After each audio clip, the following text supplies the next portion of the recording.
el maestro Simón Rodríguez tenía muy claro lo que era el pensamiento crítico. Para tener un pensamiento crítico, lo que necesitamos son criterios. Pero ¿qué son esos criterios? ¿Cuáles son esos criterios? ¿Y cómo se construyen? Simón Rodríguez nos decía que hay 4 enemigos del pensamiento crítico. Uno de ellos es la costumbre. O sea, esa comodidad que sentimos cuando llevamos años pensando de una misma manera. O sea, es lo que muchas veces, ¿verdad?, llamamos zona de comodidad, pero que deberíamos entenderla como es, porque también el término muchas veces lo repetimos y lo repetimos, así como decía Iván, sin saber qué significa eso. Porque cuando decimos zona de confort, creemos que es que estamos cómodos, realmente cómodos en las situaciones, y puede no ser así. Podemos estar muy incómodos, pero estar muy tranquilos en nuestra comodidad. Somos pasivos realmente e indiferentes. Entonces, ese es un enemigo a combatir si queremos desarrollar un verdadero pensamiento crítico. El otro enemigo es la envidia, el deseo de lo ajeno, en este caso el querer las ideas ajenas, desearlas, inclusive creer que con desearlas ya las poseemos, ¿no? Entonces, allí nosotros muchas veces andamos tratando de copiar cosas porque estamos realmente envidiando lo que el otro tiene. Y cuando nosotros envidiamos, bueno, allí hay una relación también de valoración. Se supone que aquello que estamos admirando vale más que lo que nosotros somos o lo que nosotros tenemos. El interés, la conveniencia. Pensamos de una manera porque nos conviene pensar así, porque tenemos un interés superior. Por supuesto, cuando hay esa contradicción, ¿verdad?, entre lo que pensamos o lo que pudiéramos pensar siendo críticos y aquello que en la realidad nos va obligando a actuar de determinada manera. Entonces, pareciera que siempre estamos moviéndonos a través de los intereses, de las urgencias, y eso uno lo vive en lo personal, en lo individual, pero sabemos que las organizaciones también lo padecen. Vivir de urgencia en urgencia, y no terminamos como que de darnos cuenta qué es lo que realmente es importante hacer en un momento determinado, ¿no? Entonces los intereses nos van moviendo. Y allí entonces vamos cayendo en esta trampa que nos ponen estos enemigos del pensamiento crítico. Y por último, el aprecio o el apego que tenemos a las ideas. ¿Verdad?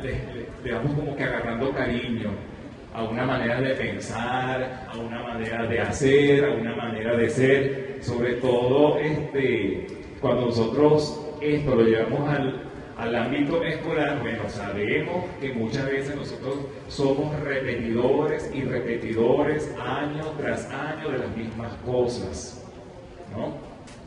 Entonces allí ese apego a lo que que muchas veces es lo que fue, nos impide avanzar en el desarrollo de la criticidad, que no es más que el constante cuestionamiento.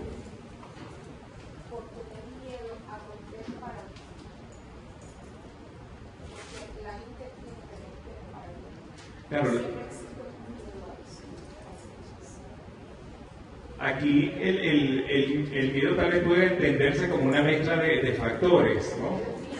Porque muchas veces no es miedo, como estoy diciendo acá, o sea, hay otros elementos que debemos tomar en cuenta, porque cuando nosotros, por ejemplo, en las escuelas queremos implementar transformaciones o cambios, decimos que entonces los maestros no lo hacen porque se resisten al cambio, pero se están resistiendo al cambio o es que están atados, ¿verdad?, gracias a todos estos mecanismos culturales que además son impuestos, ¿no? Porque después uno debería preguntarse de dónde vienen todos estos enemigos del pensamiento crítico. Un segundo elemento es el rol docente y cómo el docente dentro del sistema educativo es un reproductor de la cultura. Si la cultura que impera, por ejemplo, en una sociedad como la nuestra, es la cultura capitalista, que eso tiene ramificaciones, ¿verdad? Porque entonces no solamente es que es capitalista, sino también es patriarcal. Pero es posible que pueda ponernos como centros importantes de la cultura a países o culturas foráneas. Entonces podríamos hablar del eurocentrismo, y en este caso yo no sé cómo se llamaría a esa cultura que nos pone a lo estadounidense o norteamericano como centro, ¿no? Porque entonces empezamos también a vernos desde la mirada de los otros. Entonces, en este caso, y aquí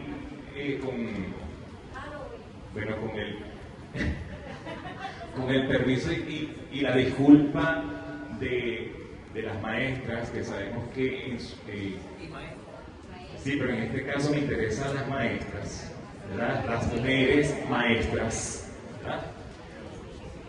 Pero lo voy a decir porque asumo que desde el momento en que el presidente Chávez dijo que esta revolución era feminista, entonces todos también tenemos que apuntar hacia allá, sabiendo que eso no fue un decreto del presidente, eso fue el resultado de una lucha de los movimientos sociales, y el gobierno lo que hizo fue recoger todas esas inquietudes y muchas de ellas volverlas ley, ¿no? Entonces, en este asunto de la educación, sobre todo la educación formal, ¿no? Sin meternos en la crianza de hijos, solamente me voy a referir a este aspecto. La mayoría de las personas que tienen esa función en la sociedad son mujeres. Y sabemos que en un sistema patriarcal, la mujer es la reproductora de la cultura dominante. El hombre es el proveedor.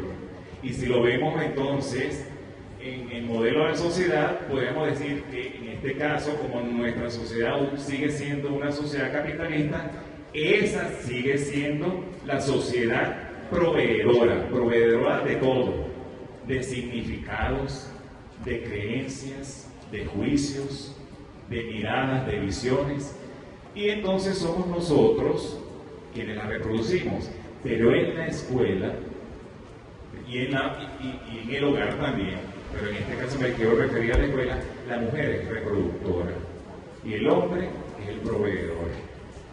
Entonces, para poder cambiar la educación que se imparte en las escuelas, hay que empezar a cambiar a las mujeres. Hay que empezar a cambiar a las mujeres. Y ahí entonces yo pienso que las mujeres son las primeras convocadas a todo este trabajo para cuestionar todo lo que se hace y poder desarrollar un pensamiento verdaderamente crítico. O sea, desarrollar todos esos criterios que nos van a permitir avanzar, porque si no, seguimos repitiendo, reproduciendo. Y Simón Rodríguez nos decía, o inventamos o erramos, y llevamos años errando. Llevamos años errando y creo que tenemos en este momento una oportunidad de inventar, pero tenemos que inventar de verdad, ¿no? Por último, el desmontar la cultura hegemónica, porque si no, nosotros no sabemos qué es lo que estamos reproduciendo. El profesor Luis Vigot publicó un libro que me regaló María García, por cierto, hace como 6 años, el docente neocolonizado, y allí nos va presentando, ¿verdad?, cómo el maestro, a pesar de que es un libro que tiene ya sus años, ¿verdad?, de la década de los 70, aún está vigente, porque seguimos viendo al maestro y a la maestra, ¿verdad?, como una persona que además de que no ha superado esa situación de colonización, solo que ahora hay nuevos mecanismos de colonización, entonces la sigue transmitiendo.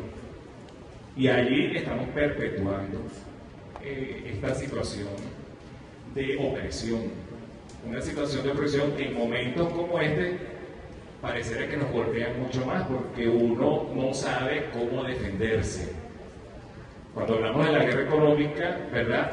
Entonces nosotros deberíamos plantearnos cuáles son los mecanismos, no solamente de defensa, que debemos desarrollar, sino que también tiene que haber mecanismos de acción, porque, bueno, el cuerpo se cansa muchas veces de tanto recibir golpes, ¿verdad? O sea, allí tal vez es donde se está haciendo la apuesta para debilitar este modelo o esta propuesta que está tratando de construirse.